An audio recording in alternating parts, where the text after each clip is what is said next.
Vous avez besoin d'organiser des rencontres en visio ou uniquement en audio même. Vous avez besoin peut-être d'organiser de temps en temps des conférences où vous seriez le seul à apparaître à l'écran. Vous voudriez pouvoir gérer une salle d'attente et pouvoir répartir les gens dans différentes pièces en fonction de leur profil. Eh bien, j'ai peut-être une solution pour vous. Bonjour, j'aimerais vous présenter aujourd'hui un site internet qui s'appelle video.ninja et qui permet d'organiser, de paramétrer, de configurer des visioconférences, des audioconférences en ayant pratiquement un cas régie, pratiquement comme une station de télé sur laquelle vous pouvez comme ça ainsi gérer tous les participants à vos conférences. Ce site au départ a été créé car Steve, le créateur du site, avait besoin de pouvoir capter des vidéos externes et les intégrer dans ses présentations. Et il trouvait que les outils qui existaient sur le marché, Skype, Zoom, Google Meet, etc., ne correspondaient pas exactement à ce qu'il avait besoin de faire. Et donc, il a mis au point son propre système, qui, pour faire simple, passe directement de chaque utilisateur vers chaque utilisateur. Je m'explique. Au jour d'aujourd'hui, lorsque vous utilisez par exemple Google Meet, Skype, Zoom, etc., tous ces sites internet sont des sites centraux via lesquels transitent les vidéos. C'est-à-dire que moi je me connecte sur Zoom par exemple, vous vous connectez sur Zoom et nous pouvons voir notre vidéo réciproque parce que c'est Zoom qui diffuse notre vidéo à chacun de nous. C'est très pratique. Par exemple, quand il y a beaucoup d'utilisateurs, puisque c'est que le site internet de Zoom qui doit être puissant pour pouvoir envoyer la vidéo à tout le monde. Mais le seul problème, c'est qu'on passe par un site central. Et ça s'est produit d'ailleurs l'année dernière. Et pour peu que Zoom, le site central, tombe en panne, c'est terminé. La visioconférence ne fonctionne plus, puisqu'on est obligé de transiter par ce site. Eh bien, ce gars-là, Steve, il s'est dit, pourquoi est-ce qu'on ne pourrait pas créer une connexion directement entre chaque utilisateur? C'est ce qu'on appelle le peer-to-peer pour les plus techniciens d'entre nous. Et en fait, ça veut dire que chaque connexion se fait directement entre moi et vous, de notre ordinateur à notre ordinateur. Alors, bien sûr, la première contrainte, on s'en rend compte tout de suite, c'est que si je suis avec 10 personnes de connectées, je suis connecté vraiment avec les 10 personnes. C'est-à-dire que j'envoie ma vidéo à 10 personnes et je reçois les vidéos des 10 personnes. Donc il faut avoir des bonnes connexions Internet pour que ça reste viable. Mais l'outil est quand même bien fait parce que si on a des connexions Internet qui sont un peu faibles, il peut faire baisser la qualité de la vidéo et de l'audio pour que la conversation reste viable quand même. Donc ça offre plein de possibilités et ça offre aussi beaucoup de possibilités de gestion. C'est-à-dire qu'on peut mettre en place une pièce, une room, une pièce dans laquelle on va organiser une conférence et on va pouvoir gérer, nous en tant que régisseurs, toutes les personnes qui se connectent dans cette pièce. On pourra leur permettre d'entrer, les éjecter, leur envoyer un message privé, éteindre leur caméra, éteindre leur micro, leur envoyer un message audio, leur parler directement, les intégrer, les envoyer dans une autre pièce, etc. Les solutions sont très vastes. Il y a beaucoup de paramètres qui sont possibles, donc ça peut en rebuter certains au départ. C'est vrai que c'est beaucoup moins simple à utiliser qu'un site comme Zoom ou comme Skype, puisqu'ils sont faits pour être utilisés par le grand public. Mais je trouve que cette solution, qui est utilisée par beaucoup de streamers, par beaucoup de gens qui font par exemple des interviews, parce qu'en effet, si on n'a pas besoin d'avoir 50 personnes connectées en même temps, c'est idéal comme solution. Donc c'est utilisé quand même par beaucoup de streamers pour faire des interviews et c'est aussi utilisé beaucoup pour faire des conférences.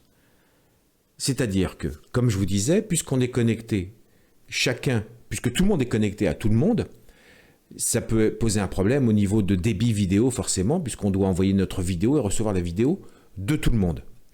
Eh bien, on peut être en mode conférence. C'est-à-dire que tous ceux qui sont connectés ne voient que la vidéo du régisseur, de celui qui organise la conférence. C'est-à-dire que moi, j'envoie la vidéo uniquement à tout le monde. Et je ne reçois absolument pas la vidéo des autres. Ce qui veut dire que d'un seul coup, au niveau utilisation d'Internet, c'est beaucoup plus raisonnable. Et là, ça peut permettre d'avoir 20, 30, On peut pousser peut-être, après ça dépend de vos connexions, on peut pousser comme jusqu'à 40 personnes qui peuvent regarder votre conférence en live. Mais par exemple, ça me fait penser à une autre idée. Imaginez que je veux faire un live, on peut dire qu'on peut jongler avec plusieurs systèmes. Je peux très bien, par exemple, organiser une conférence sur YouTube. D'accord? Donc je vais diffuser ma vidéo sur YouTube ou sur Facebook, mais disons sur YouTube. Mais par contre, pendant ma conférence, je veux interviewer ou faire intervenir des intervenants, d'où leur nom, en visio avec moi pendant ma conférence, en visio ou en audio, mais disons en visio. Eh bien, mes intervenants, je peux les mettre dans une salle d'attente sur ce site, video.ninja. Je les mets dans cette salle d'attente, puisque là, de toute façon, j'ai que 3-4 personnes maximum, même 1 ou 2 personnes. Donc, au niveau débit vidéo, j'ai besoin de rien du tout. C'est tout à fait réaliste. Et après, moi, je diffuse le tout sur YouTube. Et comme YouTube, c'est lui, pour le coup, qui gère l'envoi de la vidéo à tout le monde, et moi, j'ai pas de problème. Tous ceux qui sont connectés à YouTube pourront voir ma conférence dans de bonnes conditions. Mais moi, dès que j'ai besoin de faire venir un intervenant en ligne, en visio avec moi à l'écran, eh bien, je clique sur un bouton, et comme il était en attente avec ce système-là, d'un seul coup, il peut apparaître à côté de moi. On peut échanger tous les deux, tout à fait naturellement, et le tout est diffusé sur YouTube. Donc, vous voyez, il y a moyen de jongler pour vraiment utiliser ces outils-là de façon presque professionnelle. C'est vraiment, vous allez voir, pratiquement un quart régie.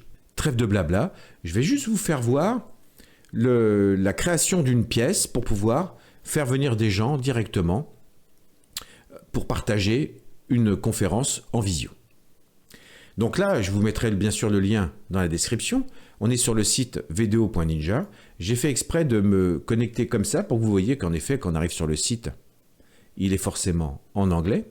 Eh bien, en bas à droite, n'hésitez pas, vous avez un tout petit bouton en bas à droite. Il faut que je me déplace pour que vous puissiez le voir. Voilà, en bas à droite ici, vous avez un tout petit bouton qui permet, en cliquant dessus, de changer la langue. Et là, on a French comme français.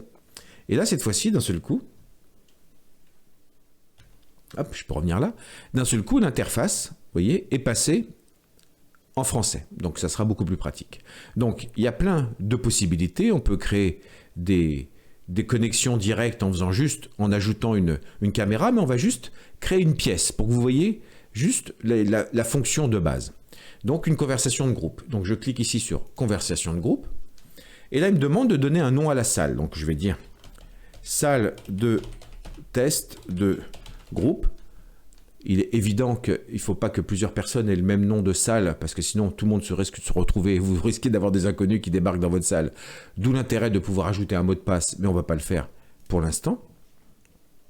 Et là, au niveau des options, comme je vous disais tout à l'heure, c'est que vous voyez, si je coche ici, alors là, ça n'a pas été traduit en français cette phrase-là, mais c'est marqué que si je coche cette phrase-là, la pièce, ceux qui se connectent dans cette pièce que je vais créer en visioconférence, ne verront que le régisseur, que l'organisateur de la pièce, que le gestionnaire de la pièce, et ne pourront pas voir les vidéos de tous les autres participants.